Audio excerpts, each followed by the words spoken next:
क्या आपको भी आपका बैक पेन पूरी तरीके से परेशान किए हुए है तो ये एक्सरसाइज आपको पूरी तरीके से रिलीफ देगी। अगर आप ये एक्सरसाइज करोगे तो आपकी बैक, आपकी स्पाइन पूरी सॉफ्ट हो जाएगी।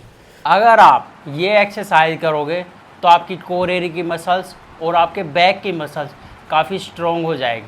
अगर आप ये एक्सरसाइज करोगे तो आपकी कैनाल काफ़ी खुलेगी, जिससे आपके साइड का पेन में काफ़ी आराम आएगा। अगर आप ये एक्सरसाइज करोगे तो आपके बैक पेन की काफ़ी फ्लेक्सिबिलिटी बढ़ेगी, जिससे आपके पेन में काफ़ी आराम आएगा।